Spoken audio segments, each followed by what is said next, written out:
Reality check ప్రస్తుతం మనతో పాటు ఉన్నారు పొలిటికల్ అనలిస్ట్ పురుషోత్తం రెడ్డి గారు. సార్ నమస్తే అండి. నమస్తే స్వర్ణ గారు.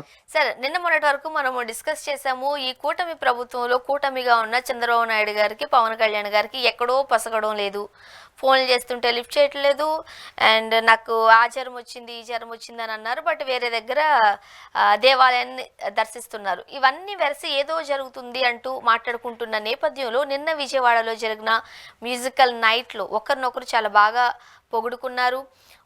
బాలకృష్ణ గారి స్పీచ్, ముఖ్యంగా పవన్ కళ్యాణ్ గారు మాట్లాడిన మాటలు, ఇలాంటి రకరకాల డౌట్స్కి ఒక క్లారిటీ ఇచ్చేసినట్లుగా చూస్తూ ఉన్నాం. వాళ్ళిద్దరి మధ్య ఏమీ లేదు అన్నట్టుగా. మీకేమనిపిస్తుంది?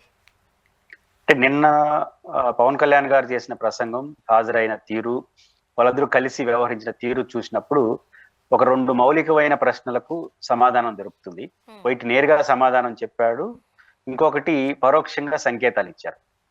అంటే దాదాపు ఇక పైన వాళ్ళ మధ్య వచ్చినటువంటి అనేక సందర్భాల్లో, అంటే ఆడబిడ్డల వ్యవహారం వచ్చినప్పుడు హోంమంత్రి ఆ శాఖకు పైన చేసినటువంటి కామెంట్ కావచ్చు, తిరుమల తిరుపతి దేవస్థానం, ఇట్లా కొన్ని ఇష్యూలు జరిగినప్పుడు ఏదో జరుగుతుంది మీరు అన్నట్టు, ఏదైనా తేడా వస్తుందా, ఏదైనా ఇబ్బంది అవుతుందా కూటమిలో అనే మాటలు వినిపిస్తూ వచ్చాయి. కొంత సొసైటీ కూడా నమ్మింది, ఎందుకంటే రెండు పార్టీలు కాబట్టి ఆయన సొంత వ్యక్తిత్వం, సొంత అస్తిత్వం లేదా సొంత ఇమేజ్ ని కాపాడుకోవడం కోసం అవసరం ఇండిపెండెంట్ గా వ్యవహరిస్తున్నాడు అనేంత వరకు అది వెళ్ళింది. కానీ ఇప్పుడు నిన్న ప్రకటనతో అది ఆయనకి ఫుల్ స్టాప్ పెట్టాడు.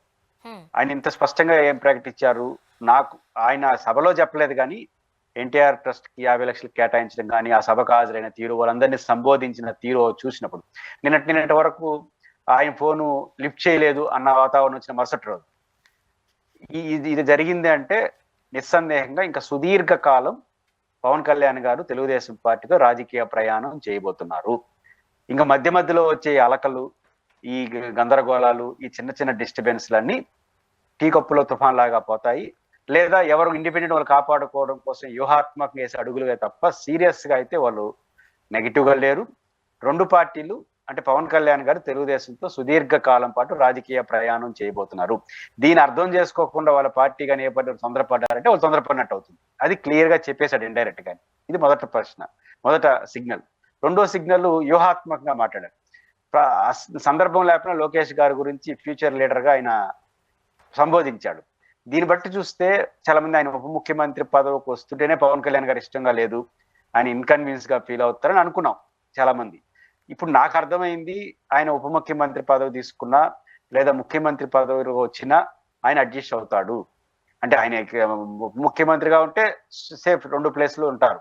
ముఖ్యమంత్రి ఈయన పని చేయాల్సిన వస్తే ఏమన్నా కేంద్రంతో మాట్లాడుకొని ఏమన్నా అడ్జస్ట్ అయిపోతారు. ఇంకా అడ్జస్ట్ కావడమే తప్ప లోకేష్ గారి యొక్క entry, deputy CM are CM ఏదైనా సరే కీలక బాధ్యతలో లోకేష్ గారు వచ్చినా అది ఈయన కూటమి మధ్య ఆటంకానికి దారి తీయదు, దానికి కూడా అడ్జస్ట్ చేసుకోబోతారు అనేది క్లియర్ గా నిన్న ఇండైరెక్ట్ గా చెప్పాడు. లోకేష్ గారితో ప్రమోషన్ లో కూడా క్లియర్ గా ఉన్నాము, బట్ అది ఇంత క్లియర్ గా చెప్పాలి. నాకు అర్థమైంది ఒక రాజకీయ పరిస్థితిగా, తొందరగా అది కూడా అర్థం అవుతుంది. కాబట్టి లోకేష్ గారి ఎంట్రీకి కూడా ఇంకా ఏ ఇబ్బందులు ఉండదు. ఈ రకంగా రెండు గొడవలు ఏదైనా మనం ఏం ఊహించుకున్నామంటే లోకేష్ ని ఏమైనా ఉప ముఖ్యమంత్రిని చేస్తే ఆ పేరుతో ఏమైనా వెళ్ళిపోతారేమో, గందరగోళం వస్తే అనుకున్నాం. ఇంకా అది కూడా జరగదు. కాబట్టి సుదీర్ఘ కాలం పాటు తెలుగుదేశం జనసేన రాజకీయ ప్రయాణం కొనసాగుతుందనేది క్లియర్ గా మనకు నేను సంఘటనతో అర్థమైంది. అండ్ ముఖ్యంగా పవన్ కళ్యాణ్ గారు కూడా చాలా సందర్భాల్లో చెబుతూనే ఉన్నారు, ఒక 10 ఏళ్ల పాటు చంద్రబాబు నాయుడు గారు ముఖ్యమంత్రిగా రాష్ట్రానికి ఉండబోతున్నారు. అంటే వాళ్ళకి ఒక క్లారిటీ ఉండింది, అంతే కదా సార్? ఫైనల్ గా అయితే అదేంట్లో ఉంటారా లేదా ప్రజలు నిర్ణయిస్తారు, ఆయన నిర్ణయించలేడు కదా. 29 వరకు కన్ఫర్మ్ చంద్రబాబు గారు ఉంటారా, లోకేష్ కూడా మీ ఇష్టం. ఎందుకంటే మీకు 5 ఏళ్ల పవర్ ఉంది. 29 తర్వాత మీరు గెలిపిస్తారా, ప్రజలు తిరస్కరిస్తారా తెలియదు కదా. అదే పవన్ కళ్యాణ్ గారు 10 ఏళ్ల పాటు ఆయనతో ఉండొచ్చు, అది వాడు స్వేచ్ఛ. ఇక్కడ 10 ఏళ్ల పాటు ఎవరు ముఖ్యమంత్రిగా ఉండాలని నెక్స్ట్ ప్రజలు నిర్ణయిస్తారు. కానీ 10 ఏళ్ల వరకు వీళ్ళ సంబంధాలు ఉంటాయనేది ఆయన చేతిలో ఉండే పని కాబట్టి ఇబ్బంది లేదు, ఉంటారనేది క్లియర్ గా అర్థం. సార్ నెక్స్ట్ కేశినేని గారు బీజేపీలో చేరుతున్నారు అంటూ ఒక వార్త, ఎప్పుడు చేరే అవకాశాలు ఉన్నాయంటున్నారు. ఆయన ఏమో లేదు నేను చేరడం లేదంటూ కూడా ఆన్సర్ ఇచ్చినప్పటికీ లేదు చేరుతున్నారు అనేది బలంగా వినిపిస్తోంది. జనరల్ గా కేశినేని నాని గారు కొంత దూకుడు స్వభావం, కొంచెం గట్టిగా ఉంటాడు మనిషి అనేది ఉంది. ఈ నేపథ్యం కొంచెం ఇండిపెండెంట్ కూడా ఆలోచిస్తాడని. ఇప్పుడు వైఎస్ఆర్ కాంగ్రెస్ పార్టీ ఓడిపోవడం, తన సోదరుడు ఉన్న తెలుగుదేశం పార్టీ ఎంపీగా సోదరుడు గెలవడం, తెలుగుదేశం పవర్ లోకి ఉండడం, విజయవాడ పవర్ సెంటర్ కావడం, వీటన్నిటి కొంత ఒత్తిడి ఆయన మీద ఉండొచ్చు. ఆయనకి బీజేపీ నాయకులతో కూడా మంచి సంబంధాలు ఉన్నాయి కాబట్టి, వ్యాపారస్తుడు కూడా ఉన్నాడు కాబట్టి ఏమన్నా బీజేపీతో లైజాన్ రావచ్చేమో అనే ఒక ప్రచారం అయితే వచ్చింది. బట్ ఆయన తిరస్కరించారు కాబట్టి జరగకపోవచ్చు. అంటే బీజేపీ తెలుగుదేశం సంబంధాలు కూడా బాగున్నాయి ఇప్పుడు. ఈ దశలో కొంచెం కేసినేని నాని గారు కొంచెం అఫెన్స్ లో వెళ్ళాడు కదా ఎలక్షన్ టైంలో. కాబట్టి తమ్ముడు తెలుగుదేశం పార్టీ కూడా కొంత అభ్యంతరం చెప్పొచ్చు. ఇవన్నీ ఉంటాయి కాబట్టి ఏదైనప్పటికీ కూడా కేసినేని నాని గారు ఇప్పట్లో బీజేపీలో చేరతారని అనుకూలం ఈ కారణాలు ఇచ్చా. కాబట్టి ఆయన కూడా అంత అవసరం ఈ రోజు ఆయనకి ఏమి లేదు. కాబట్టి ఓడిపోయారు కాబట్టి వెంటనే పోయి చేరిపోతే ఆయనకు కూడా కొంచెం ఓడిపోయారు కాబట్టి చేరిపోయినాడు, భయపడ్డారు, ఇట్లాంటి చర్చ వస్తుంది కదా. కాబట్టి ఆయన కూడా అట్లాంటి అవకాశం ఇవ్వచ్చు. మీరు అన్నట్టు ఆయన కూడా బహిరంగ ప్రకటించాడు వెళ్ళే అవకాశం లేదని. బట్ ఏమవుతుందో చూద్దాం. కానీ కేసినేని నాని గారు మాత్రం ఇప్పట్లో వైసీపీని వీడి రాజకీయాల్లో సైలెంట్ గా ఉండొచ్చేమో కానీ ఇప్పటికిప్పుడు ఇంకొక పార్టీలో చేరిపోతాడని అయితే అనుకోలేదు. సార్ అండ్ రేపు వల్లభనేని వంశీ గారిని జగన్మోహన్ రెడ్డి గారు పరామర్శించడానికి వెళ్ళబోతున్నారు అంటూ ఒక వార్త నిజమేనా? ఒకవేళ వెళితే కనుక రాజకీయాలలో మనం ఎటువంటి కామెంట్స్ చూసే అవకాశాలు ఉన్నాయంటారు? అంటే జగన్మోహన్ గారు రేపు వెళ్తారా లేదన్నది సాంకేతికంగా రేపా ఎల్లుండా అనేది వేరే సంగతి. కానీ వెళ్తారు జగన్ గారు, డౌట్ ఏం లేదు. ఎందుకంటే వాళ్ళ పార్టీకి ముఖ్యమైన నాయకుడు, కృష్ణా జిల్లా లాంటి రాజకీయాల్లో ఉన్న వ్యక్తి కాబట్టి నేచురల్ గా వెళ్తాడు. అంటే రేపు వెళ్తారా ఎల్లుండి వెళ్తారా అనేది ములాఖత్ కూడా దొరకాలి కదా. జగన్మోహన్ రెడ్డి గారు ఇప్పుడు ఎప్పుడు పడితే అప్పుడు నేరుగా పోతానంటే దానికి కుదరదు. ఇది ధర్నా రాష్ట్రావు లాంటిది కాదు కదా. జైలు అంటే నిబంధనలు ఉంటాయి. ఆ ములాఖత్ ఎప్పుడు రోజుకు ఒకటికో ఇద్దరికో ఇస్తారు. బస్ ఆ కాంటాక్ట్ లో ఇప్పుడంతా బెయిలు వీటి చుట్టూ నడుస్తూ ఉంటుంది. ఇక్కడ లాయర్లు, సతీమణి, కుటుంబ సభ్యులు ఎక్కువ కలుస్తూ ఉంటారు. ఆ ములాఖత్ టైంను వాళ్ళు వాడుకుంటారు. కాబట్టి నేచురల్ గా ములాఖత్తు, ఈ టైము, జగన్ గారి షెడ్యూల్ రెండు దృష్టిలో పెట్టుకొని ఖచ్చితంగా జగన్మోహన్ గారు వెళ్తారు.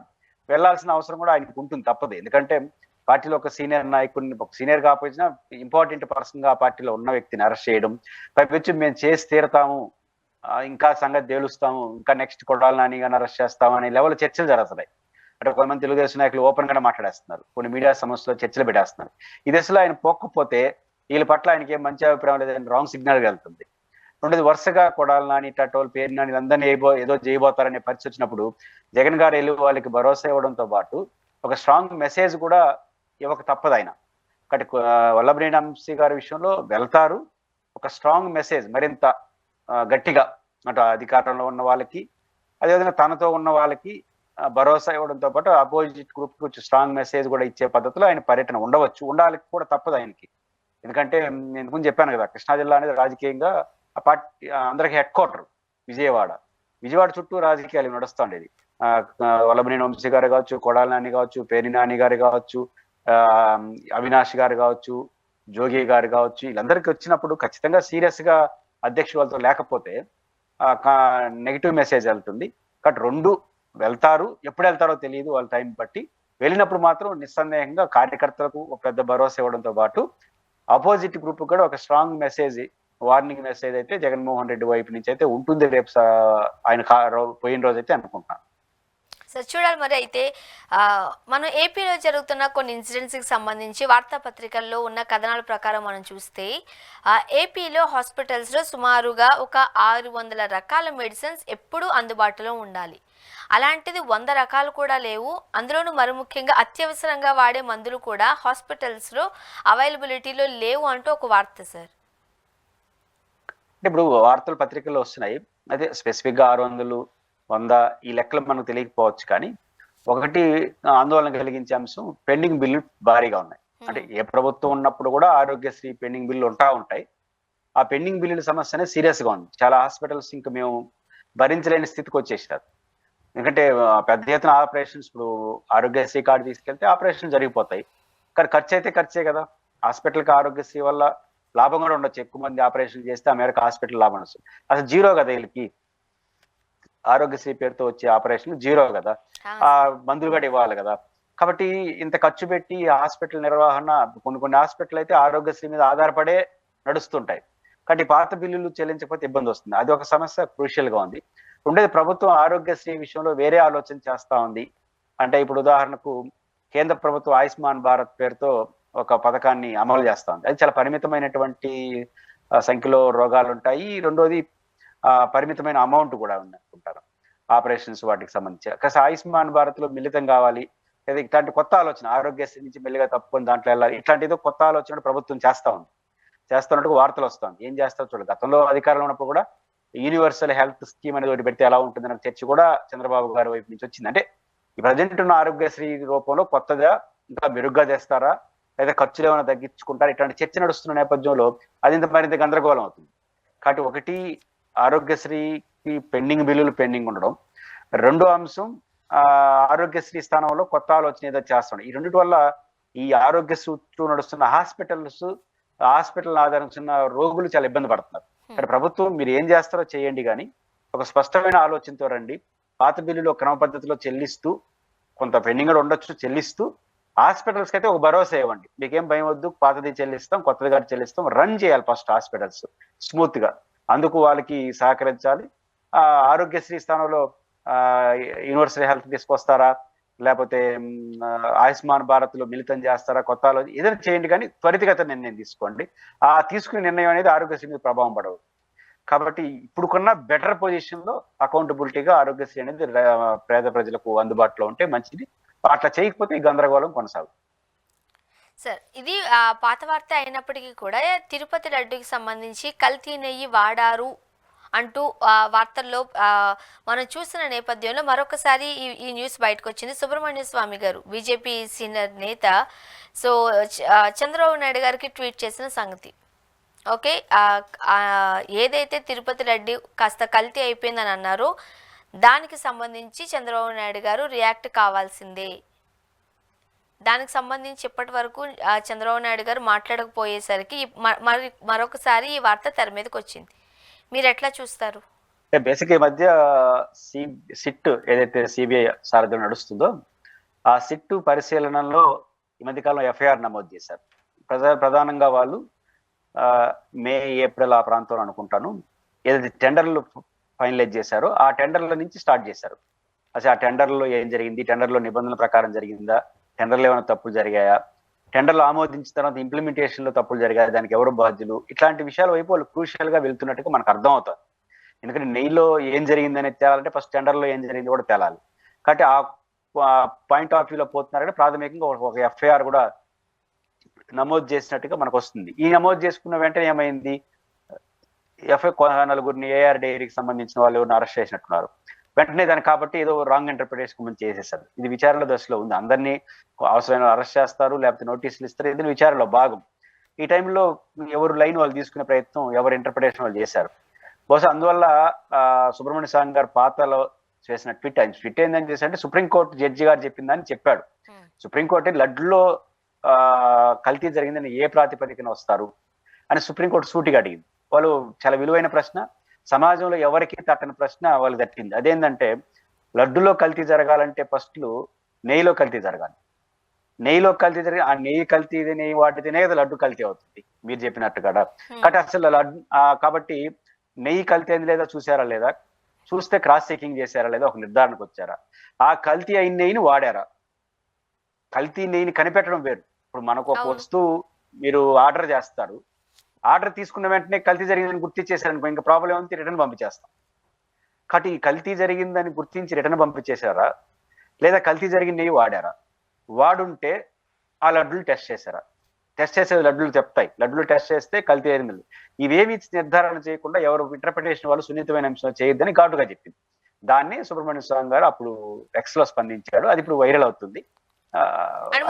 సుప్రీంకోర్టు చెప్పిన వ్యాఖ్య కూడా 10 మంది ఇప్పుడు మీరు అన్నట్టుగా వైరల్ చేస్తున్నారు. రాజకీయాలలోకి దేవుణ్ణి లాగొద్దు అని ఒక రకంగా చెప్పండి, అది సెపరేట్ అంశం. నిజంగానే కల్తీ జరిగి ఉండుంటే అది సెపరేట్ గా మాట్లాడుకోవాల్సిన విషయం. కానీ దాన్ని రాజకీయాలకి నిజంగానే ముడిపెట్టి మాట్లాడిన సందర్భం ఏపీలో చూశారు. కాబట్టి దురదృష్టవశాత్తు దానికి సంబంధించి కూడా సుప్రీం గట్టిగానే చివాట్లు పెట్టినట్టుగా కూడా మనం చూసాం. ఆ రోజు దాదాపు ముఖ్యమంత్రి గారు మాట్లాడలేదు, ఉప ముఖ్యమంత్రి గారు ఏం మాట్లాడలేదు, కామ్ అయిపోయారు కొద్దిగా. తర్వాత ఆమ్ అయిపోయారు, మీడియా కూడా ఆగింది. అప్పుడప్పుడు రాంగ్ ఇంటర్ప్రిటేషన్స్ చేస్తున్నారు. సుప్రీంకోర్టు చెప్పినట్టు ఈ సున్నితమైన నిమిషం వాళ్ళు తేల్చేందుకు వీళ్ళు మౌనంగా ఉంటే మంచిది అన్ని వైపుల నుంచి.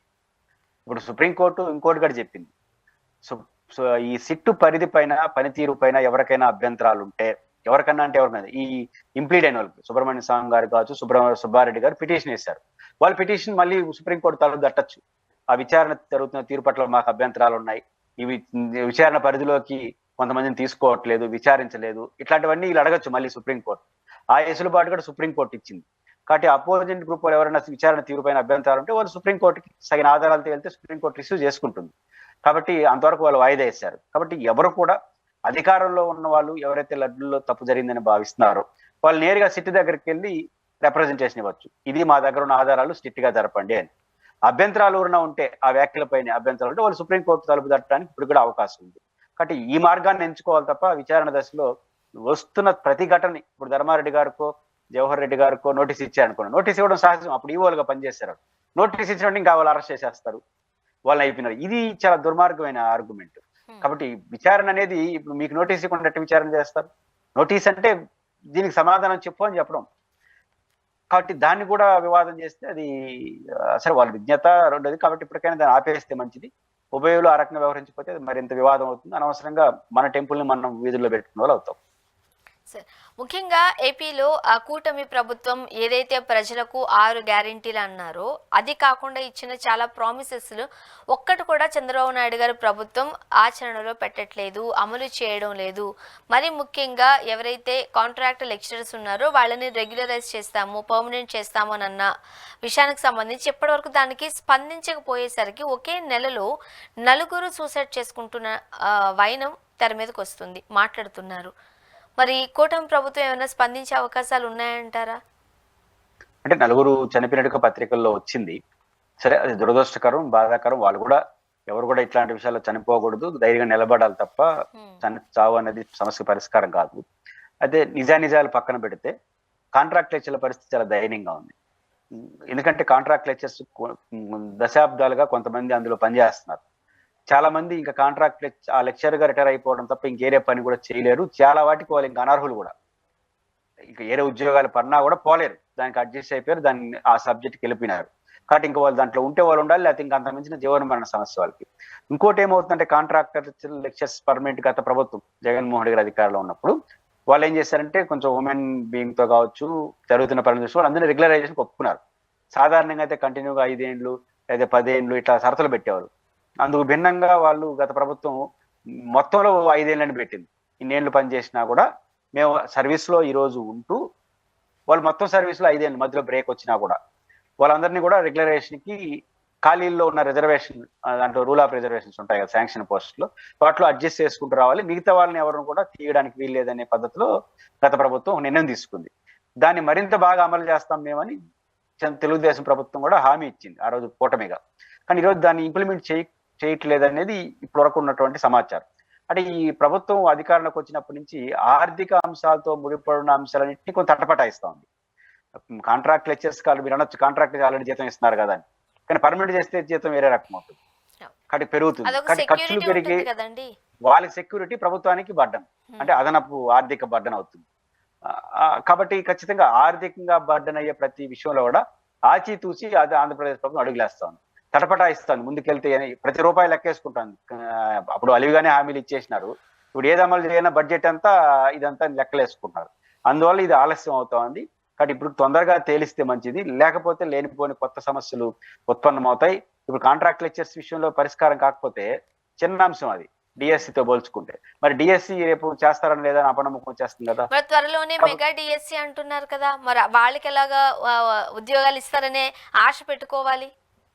అంటే వాళ్ళ సమస్య కూడా చాలా దయనీయం. వాళ్ళ సమస్య ఎలాంటి దయనీయం అంటే వాళ్ళు కోచింగ్ సెంటర్లకు 1000 రూపాయల ఫీజు గడేసినారు. ఇప్పుడు మొదటి సంతకం పెట్టేసినారు. డిఎస్సి మీకు కూడా తెలుసు, హైదరాబాద్ లో కానీ విజయవాడలో కానీ 1000 పోస్టులు పెడితే 1,00,000 మంది అప్లై చేసుకుంటారు. 1,00,000 మందిలో కనీసం 50,000 మంది ట్యూషన్స్కి వెళ్తారు, కోచింగ్ సెంటర్కి వెళ్తారు. ఈరోజు అందరూ విజయవాడ, ఈ రాజమండ్రి, విశాఖపట్నం, తిరుపతి కేంద్రంగా కోచింగ్లు స్టార్ట్ చేసేసారు. త్వరలో 20 డిఎస్సి కోచింగ్ అని మళ్ళీ వస్తున్నదని అందరూ దాంట్లో చేరినారు. 1000 రూపాయల ఫీజులు కోచింగ్ కి. ఇప్పుడు కోచింగ్ ఫీజులకు ఇప్పుడు కట్టారు, అయిపోయింది, 1 year పెడతారు. ఇప్పుడు నువ్వు ఏ విషయం తేల్చుకోకపోతే మళ్ళీ వాళ్ళు కంటిన్యూ డిఎస్సి కోచింగ్ పోవాలన్నా, వెనక్కి రావాలన్నా, ఇందులో కోచింగ్ పేరు రేపు పోకపోతే రేపు డిఎస్సి వస్తే వాళ్ళు ఏం కావాలి? కాంపిటీషన్, హై కాంపిటీషన్ ఉంటుంది. ఒక పోస్ట్కి 100 మంది పోటీ పడతా ఉంటారు. కాబట్టి మీరు నోటిఫికేషన్స్ ఇచ్చేటప్పుడు ఇది కూడా చూసుకోండి. వేలాది మంది, లక్షలాది మందికి ఉద్యోగం రాకపోగా మళ్ళీ కోచింగ్లు పోతా ఉంటే 1000 రూపాయల ఫీజులు కదా నిరుద్యోగులకి. కాబట్టి నిరుద్యోగ నోటిఫికేషన్స్ ఇట్లాంటి పరిస్థితి, కాబట్టి నిరుద్యోగులకు ఉద్యోగాల నోటిఫికేషన్ ఇవ్వదలుచుకుంటే స్పష్టమైన డేట్లు ప్రకటించి ఇచ్చేసేయండి. లేకపోతే వాయిదా వేసుకొని ఎప్పుడు ఇస్తారో చెప్పండి, అంతే తప్ప చేయకపోతే ఇట్లాంటి అడిషనల్ కాంప్లికేషన్స్ కూడా వస్తాయి. ఇంకోటి కూడా నేను కాంట్రాక్ట్ లెక్చర్స్ విషయంలో కూడా చెప్పాను. కాంట్రాక్ట్ లెక్చర్స్ కి ఏమవుతాయి, రెగ్యులర్ గా ప్రమోషన్స్ వస్తుంటాయి. ఇంటర్మీడియట్ స్కూల్ ఎడ్యుకేషన్ నుంచి డిగ్రీ లెక్చర్స్ ప్రమోషన్స్ వస్తాయి. ప్రమోషన్ అప్పుడు వీడు ఉద్యోగం పోతుంది, ఆడ కాంట్రాక్ట్ లెక్చర్ కూడా తీసేవాలి. మేడం మీద కత్తిలాగా ఉంటుంది వాళ్ళ పరిస్థితి. పర్మనెంట్ తొందరగా డెసిషన్ తీసుకోకపోతే వాళ్ళ భవిష్యత్తు గందరగోళంగా ఉంటుంది. కాబట్టి కాంట్రాక్ట్ లెక్చర్స్ విషయంలో కావచ్చు, డిఎస్సి విషయంలో కూడా అవుట్ సైడ్ ఉండే కాంప్లికేషన్స్ దృష్టిలో పెట్టి ప్రభుత్వం చేయకపోతే మీరు ఏం చెప్పినా నమ్మే అవకాశాలు ఉండవు. మరి ముఖ్యంగా మరి ఇవన్నీ వెరసి చంద్రబాబు నాయుడు గారు 7 లక్షల కోట్లు పెట్టుబడులు తీసుకొస్తున్నాం అంటున్నారు. అందులో 4 లక్షల ఉద్యోగ అవకాశాలు యువతకి ఇస్తారు అని అంటున్నారు. మొత్తం ఏపీ అంతా కూడా స్కిల్ సెంటర్లే అంటున్నారు. ఇది ఎట్లా సాధ్యం అంటారు? పాసిబిలిటీస్ కనిపిస్తున్నాయా ప్రస్తుత పరిస్థితులు చూస్తుంటే? స్కిల్ సెంటర్స్ మంచివే. స్కిల్ సెంటర్ లో, ఎందుకంటే స్కిల్ అంటే యువతలో నైపుణ్యాన్ని పెంచడం, అది మంచి సబ్జెక్ట్, దాన్ని ఎవరు కాదనరు. నైపుణ్యాన్ని పెంచితే ఏముందంటే మనకు వచ్చిన ఇంటర్నేషనల్ కానీ నేషనల్ కానీ ఇతర ప్రాంతాల్లో ఏదైనా ఆప్షన్స్ వచ్చినప్పుడు దాన్ని కాంపిటేట్ అవుతాం. ఆ రకంగా ప్రభుత్వం కోఆపరేట్ చేయడం, యువతలో స్కిల్ డెవలప్మెంట్స్ పెంచిందంటే ఉద్యోగాలు రావు స్కిల్ డెవలప్మెంట్ నేరుగా, కానీ వచ్చే అవకాశాలు మనం ఈజీగా అందిపుచ్చుకుంటాం, మనం ట్రైన్ అప్ అవుతాం. అది ప్రభుత్వం మంచి చర్య, దాన్ని ఎవరు తప్పట్టరు, వెళ్ళండి కూడా చేయండి. కాకపోతే 7 లక్షల కోట్లు వస్తాయి అవన్నీ ఈ ప్రకటనలు ఎందుకు అంటాను. పాయింట్ వచ్చినప్పుడు చెప్పండి. ఉదాహరణ దావోస్ పోయినారు, దావోస్ పోతే ఏం చెప్పారు, ఒప్పందాలు ముఖ్యం కాదు, మనం ఇక్కడ తగిన ఏర్పాట్లు చేస్తే వాళ్ళే వస్తున్నారు. అది కరెక్ట్. పోయే ముందు ఒక మాట, ఒప్పందం, మళ్ళీ ఇప్పుడు 7 లక్షల కోట్లు. ఈ లక్షల కోట్లు కొత్తగా ఎందుకు? ఉన్నదాన్ని, ఉన్న ఒప్పందాలు, ఉన్న సంబంధాలు మెయింటైన్ చేసుకుంటే అవే వస్తాయి. కాకపోతే చాలా పనులు జరగలేదు కాబట్టి ఇదిగో వస్తున్నాయి అదిగో వస్తున్నాయి అంటే వస్తుందని ఆశించి ఏమన్నా నిరుద్యోగులు అటువైపు కొంత సంతృప్తి పడతారనే ప్రకటనలు చేస్తే కొన్ని రోజులు పోయిన తర్వాత ఎక్కడో వచ్చాయని అడుగుతారు. కాబట్టి ఈ ప్రకటనల కన్నా ఆచరణకి ఎక్కువ ప్రయారిటీ ఇస్తే మంచిది. జగన్మోహన్ రెడ్డి గారు అధికారంలో ఉన్నప్పుడు 7,42,000 అవకతవకలు జరిగాయి. ఇప్పుడు ప్రస్తుతం ఉన్న గవర్నమెంట్కి అది చాలా పెద్ద తలనొప్పిగా మారింది అంటూ ఒక వార్తను చూస్తున్నాం. ఎక్కడ జరిగిందంటారు? ప్రభుత్వానికి ఇప్పుడు వచ్చిన తలనొప్పి ఏంటంటారు? ఇది సర్వేలు చేసింది వైఎస్ఆర్ కాంగ్రెస్ పార్టీ అధికారం ఉన్నప్పుడు ప్రభుత్వమే సర్వే చేసింది. ఇది ఒక మంచి కార్యక్రమం. ఎందుకంటే సర్వేలు మామూలుగా మీకు తెలుసు, గ్రామాల్లో కానీ పట్టణాల్లో కానీ సర్వే చేయాలంటే తల ప్రాణం తనకు వస్తుంది. ఆ సర్వే రాడు, ఆ ఫీజు కట్టాలి ఎంఆర్ఓ ఆఫీస్, తహసీల్దార్ ఆఫీస్లో, ఇంకా అనాధికారికంగా లంచాలు ఇస్తూ ఉంటారు, అయినా రాడు, 1 నెలకు 2 నెలలకు రాడు. ఇట్లాంటప్పుడు ప్రభుత్వమే సర్వేలు నియమించి మన ఇంటికి వాళ్ళే మన దగ్గరకు సర్వే చేసే కార్యక్రమమే జగనన్న భూసార సమగ్ర సర్వే పథకం. ఆ పథకం మంచిది, చేస్తున్నారు. రెండోది, ఈ ల్యాండ్ టైటిల్ యాక్ట్ ప్రాసెస్ కూడా స్టార్ట్ అయింది. అది ఉద్దేశం అంటే సర్వేలు చేసి వాళ్ళు ఓపెన్ గానే చెప్తారు, ఈ సర్వే నెంబర్లో ఇవి మీది, మీ ఎక్స్టెన్షన్ ఎంత ఉంది, ఫీల్డ్ లో ఎంత ఉంది, మిగులు ఎంత ఉంది, ఇదన్నీ చెప్పిన తర్వాత మన అభ్యంతరాలు చెప్పే టైం కూడా ఉంటుంది. కాబట్టి అభ్యంతరాలు చెప్పేదానికి సర్వే ఆటోమేటిక్ అవకాశం, 100 సంవత్సరాలు 1000 సంవత్సరాలు, కొన్ని సందర్భాలతో 100 సంవత్సరాలే పెండింగ్ ఉన్న ఇష్యూస్ కదా, అవన్నీ వచ్చినప్పుడు దాన్ని కాంప్లికేట్ చేయొచ్చు. కాబట్టి దాని ఇష్యూస్ పరిష్కరించే సమస్య కాదు. రెండోది, నేను అనుకుంటాను, ఇప్పుడు ఉదాహరణకు సమగ్ర సర్వేస్ లో జగనన్న భూ సంరక్షణ ఇది పేర్లు రాసి నేమ్ ప్లేట్స్ వేశారు ఆ సర్వే చేసిన చోట. అది తీసేయాలనుకుంటే తీసేయవచ్చు. రెండోది, మీకు గుర్తుంటే ఈ ప్రభుత్వ అధికారానికి వచ్చిన వెంటనే తెలుగుదేశం పార్టీ ఆఫీసుల కేంద్రంగా రెవెన్యూ అప్లికేషన్స్ తీసుకున్నారు. మామూలుగా ఎంఆర్ఓ ఆఫీసులు తీసుకోవాలి, పార్టీ ఆఫీస్ అంటే వైసీపీలో దగా పడ్డలందరూ మా దగ్గరకు రండి అని. అది మీకు తలనొప్పి మంచి అవకాశమే కదా. ఈ గత ప్రభుత్వం చేసిన తప్పులను సరిదిద్దడంతో పాటు వాళ్ళపైన చర్యలు తీసుకునే కూడా అవకాశం వస్తుంది, ఇవన్నీ బయటపడితే, మీరు నమ్మినట్టు జరిగితే. మళ్ళీ తలనొప్పి ఉంది, ఇప్పుడు చేయలేకనా. కాబట్టి అది కరెక్ట్ కాదు. కాబట్టి ఏదైనా సర్వేకి సంబంధించి గత ప్రభుత్వం ఏదన్నా తప్పులు జరిగింది, లేదా అధికారులు పార్టీ నాయకులు తప్పులు చేశారని మీ దగ్గరికి వస్తే దాన్ని అడ్వాన్స్ స్టేజ్ గా తీసుకొని ప్రజలకు న్యాయం చేయండి, తప్పులు చేసిన శిక్షించండి. అది అదనపు భారం ఎట్ట అవుతుంది? అదనపు అవకాశం ఏదో ప్రభుత్వం. మీరు అంటే ఆశిస్తున్నారు ఈ ప్రభుత్వంలో తప్పులు చేసిన శిక్షించాలండి, శిక్షించేయండి, ఇది మంచి అవకాశం. అది బాధితులకు న్యాయం చేసేయండి. ఫిర్యాదులు ఎంత ఎక్కువ అంటే పరిష్కరించడానికి అంత ఈజీ అవుతుంది తప్ప కాంప్లికేట్ ఎందుకు అవుతుంది? సార్, నెక్స్ట్ జగనన్న కాలనీలో కూటమి ప్రభుత్వం సర్వేలు చేస్తుంది. ఎవరికైతే పేదలకు ఇళ్ల స్థలాలు పంపిణీ చేశారో అక్కడ ఇల్లు కట్టుకోలేని వాళ్ళ స్థలాలను మళ్ళా వీళ్ళు తీసేసుకోబోతున్నారు, స్వాధీనం చేసుకోబోతున్నారు అంటూ ఒక వార్త. అది పెద్ద తెలుగుదేశం ప్రభుత్వానికి ఒక తలనొప్పి. ఎందుకంటే 32 లక్షల ఇళ్ల పట్టాలు ఇచ్చేసాడు ఆయన. అన్నింటికి జగనన్న ఇళ్ల పట్టాలని పేర్లు పెట్టేశారు. కాలనీలు రాష్ట్రంలో 100 కొత్త రాష్ట్రం ఏర్పడిపోయింది. అది కాలనీలు ఏర్పడిపోయినాయి. దాంట్లో కొంతమంది అండర్ కన్స్ట్రక్షన్ లో ఉన్నారు, కొంతమంది స్టార్ట్ చేశారు, కొంతమంది ఇంకా ప్రారంభించలేదు, ఇవన్నీ ఉన్నాయి. దాంట్లో 20 లక్షల మందికి కేంద్ర ప్రభుత్వ పథకం కూడా అప్లై అయిపోయింది. కేంద్ర ప్రభుత్వం 1,50,000 రూపాయలు ఆ ఇంటి కట్టుకునే దానికి ఇస్తారు. కేంద్ర ప్రభుత్వం ఇస్తుంది. 20 లక్షల కుటుంబాలకు ఇస్తుంది. బహుశా భారతదేశంలోనే హైయెస్ట్ స్టేట్ మంది ఉత్తరప్రదేశ్ లాంటి మనకన్నా 3-4 రెట్లు ఉన్న రాష్ట్రానికి కూడా అలా అన్ని వచ్చేసాయి మన రాష్ట్రానికి. ఎందుకంటే మనం ఆ ప్లాన్ లో ఉన్నాం. అంటే 32 లక్షలు ఇళ్ల పట్టాలు జగన్మోహన్ రెడ్డి పేరుతో ఇచ్చారు కాబట్టి అందరూ దాన్ని అప్లై చేసిన ఈ రెండు సెంట్లు అకౌంట్కి వచ్చేసినాయి. ఈ 2 సెంట్లలో ఇల్లు కట్టే క్రమంలో అప్లైదారుడు అర్హుడు అయినాడు కాబట్టి ఆడవిడ కేంద్ర ప్రభుత్వం ఇచ్చినటువంటి జాతీయ స్థాయి మంచి పథకాన్ని బాగా అందిపుచ్చుకున్నారు. 20 లక్షల ఇళ్ల పట్టాలకు వచ్చేసినాయి. ఇప్పుడు ఏంది రాష్ట్ర ప్రభుత్వానికి పెద్ద తలనొప్పి అయిపోయింది. 20 లక్షల కుటుంబాలకు వాళ్ళు కేంద్ర ప్రభుత్వం ఇస్తే సరిపోదు, మనం అడిగాలి. రాష్ట్ర ప్రభుత్వం బహుశా ఇసుక ఈ మెటీరియల్ కూడా ఫ్రీగా ఇస్తా అని చెప్పడం జగన్మోహన్ రెడ్డి గారు 2 లక్షలు ఎంతో సంథింగ్ రాష్ట్ర ప్రభుత్వం కూడా చేదోడుగా ఇస్తుంది. అంటే ఇళ్ల పట్టా ఇవ్వడంతో పాటు అదనంగా కొంత మెటీరియల్ సహాయం ఇవన్నీ ఉన్నాయి. ఇప్పుడు ఆ 20 లక్షల కుటుంబాలకి మనం అడిగాలిగా. ఇది ఒక పెద్ద బర్డన్ రాష్ట్ర ప్రభుత్వానికి. ఈకిపోయినారు అనుకోండి, జగన్మోహన్ రెడ్డి గారు ఇచ్చినా మీరు ఇలేదంటారు. ఈకుండా ఉండలేరు, ఇచ్చినా కూడా జగన్మోహన్ రెడ్డి ఖాతాలో పడిపోతుంది. ఆయన ఇచ్చిందే కదా అని కాలనీ జగనన్న పేరు, ఇప్పుడు జగనన్న పేరు చంద్రన్న పేరు పెట్టాలి. సరే పెట్టుకోవచ్చు, అధికారం ఉంది కాబట్టి. ఆ పెట్టుకుంటే పేరే కదా మార్చారు అంటారు. అలాగని వీళ్ళు తీసేసి పెడదామంటే కొత్త చోట కొంతమంది రాష్ట్ర కేబినెట్ ఏదో చెప్పినట్టుంది, ఏమని 3 సెంట్లు భూమి ఇస్తామని. మనకు 2 సెంట్లు భూమి ఇవ్వడానికి దిక్కులేక రాష్ట్రం అంతా నానా కంపైంది. మరి 3 సెంట్లు యాడ్ నుంచి ఇచ్చేది? ఆ బహుశా మీరు ఇప్పుడు ఈ వార్తల ప్రకారం ఇప్పుడు 1000 మంది ఉన్నారనుకోండి ఒక జగనన్న కాలనీలో, ఒక 100 మంది 200 మంది కట్టలేదు అనుకోండి. అటు ఒక కండిషన్ ఉంది. ప్రభుత్వం ఏం చెప్తుందంటే, ఏ ప్రభుత్వం అయినా ఒక లోను కానీ ఒక వెసులుబాటు ఇచ్చినప్పుడు ఒక సర్టన్ టైం చెప్తుంది. ఈ టైం లోపల స్వర్ణ మీరు కట్టుకోవాలి, ఇల్లు ప్రారంభించాలి అని చెప్తుంది. అది చేస్తుంది. అంత మాత్రం ఆ మరుసటి రోజు కొట్టేమని కాదు, మీ బాధలు మీకు ఉంటాయి. ఇప్పుడు ఆ షరతు లేని పీకేవచ్చు అనుకుంటే. పీకేసే మనం పక్కన మీ పక్కన నేనున్నాను అనుకోండి 2 సెంట్లు వాడిని, నన్ను పీకేసి నాకు 1 సెంటు మీకు ఇస్తాడా? అది అర్థం కాల. కాబట్టి ఇవన్నీ ఏమవుతుంది, పెట్టినా మీరు చేయలేరు కదా, ఆల్రెడీ 2 సెంట్లతో ఇల్లు స్టార్ట్ అయిపోతుంది. కాబట్టి ఇది కాంప్లికేటెడ్. దీని ప్రభుత్వం తన ముద్ర కోసం కాకపోవచ్చు, గత ప్రభుత్వం చేసిన ఏం చేయలో కాకపోవచ్చు, 20 లక్షల ఇళ్ళకి ఎట్లా ఇయ్యాలో డబ్బులు తెలియదు. ఇవన్నీ కాంప్లికేటెడ్ తర్జన పడతా ఉంది. ఫస్ట్ ఈ తర్జన భర్జనలో ప్రజలను ఇబ్బంది పెడుతుందా, వాళ్ళు ఇబ్బంది పడతారో చూడాలి. థ్యాంక్ యూ సో మచ్ అండి, మీ అభిప్రాయాలు మాతో పంచుకున్నారు sir. Thank you very much.